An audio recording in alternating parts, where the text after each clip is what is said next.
Get your motor running with the Oculus Quest 2. I'm sorry, I mean the Meta Quest 2!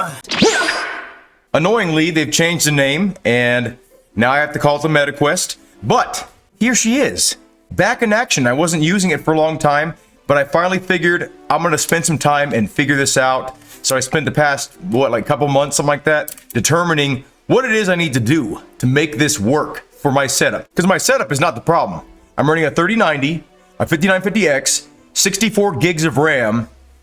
I got what I need. So I started off with, of course, the Oculus original cable. It's comically short. It's about 2 feet long, maybe 2.5 feet long, something like that. You could literally, you can't do anything with it. All you can do is charge it, and that's all they want you to do with it. They want to be able to upsell. They could have just added an extra foot or two, included a 90-degree angle on one end, and it would have been a functional cable out the box. And how much more do you think that would have costed them?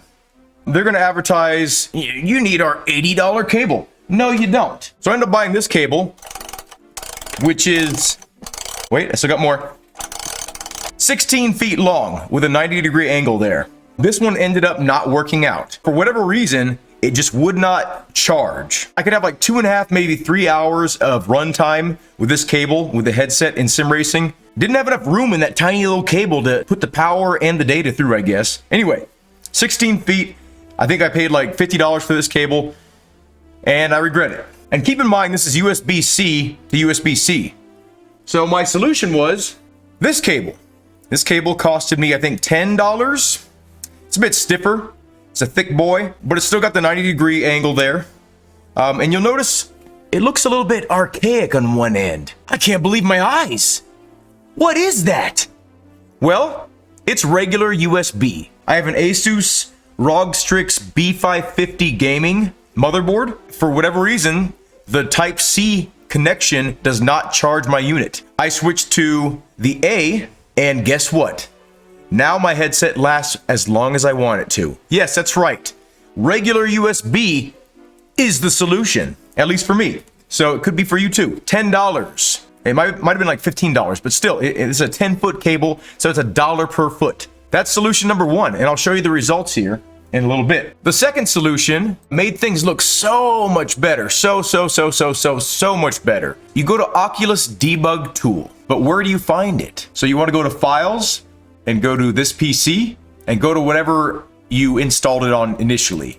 So I installed mine on C. Then go to Program Files. Here it is, Oculus. And then you want to go to Support.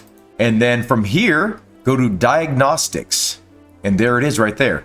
Oculus Debug Tool. So just right-click on it and create a shortcut to your desktop so you can mess around with it. You can see my settings here. Some of it's pretty aggressive, and that's because I have a 3090 and a 5950X with 64 gigs of RAM. Not everybody has this, but this feature right here, link sharpening, enabled.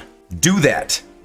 It doesn't take any more processing power really, and it enhances the clarity and the brightness of the unit. It doesn't have that weird fuzzy, weird look to it anymore. It's gone.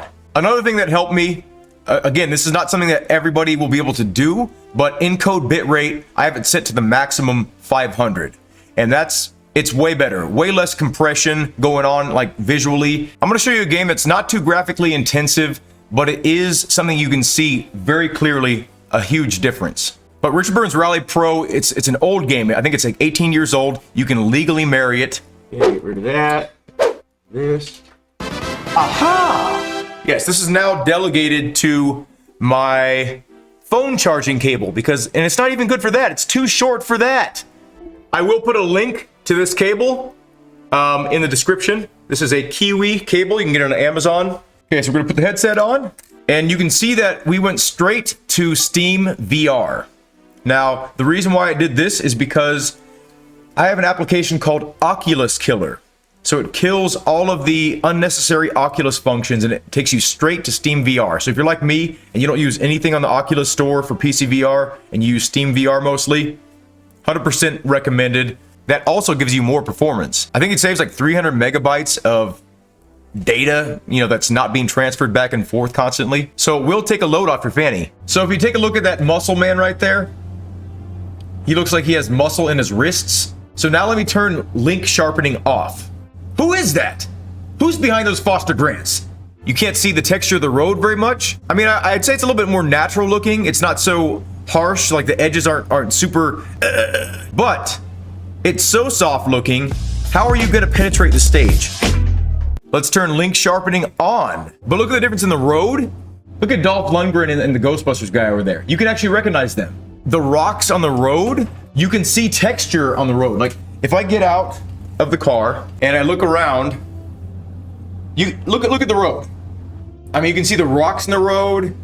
You can see that lady's G-string popping out of her pants. Let's take a look at this cameraman taking his action stance. Oh yeah. Anyway, you can see it's a huge improvement. This Kiwi cable. Not only did it fix my charging issue, I can charge while I'm playing now, but I have no more frame skipping. I have no more weird stutters. Now I do have a how to squeeze the most performance out of your VR setup, and I'll link it below. Some of the techniques are pretty aggressive. So yeah, check that video out in the description. You'll literally just milk every little ounce performance out of your VR headset into your system that way. Now, some problems that I still see with this headset for sim racing. I mean, there's no forehead support. It's literally all the weight is on your cheekbones, and it's very front heavy still. So if you have like the battery pack in the back for the extra weight, I guess that might help, or a different kind of head strap. But yeah, for now, like it's still very front heavy, and it'll make your neck sore, you know, for a little while until you kind of get used to it. I promised one of my subscribers I would mention this in the video about the Wi-Fi module. I don't know if it's just like certain units, but I have pretty decent Wi-Fi in here. I think I have like 150 megabits per second in here, and I have like 200 something in the house. But I lose connection out here. It's very annoying.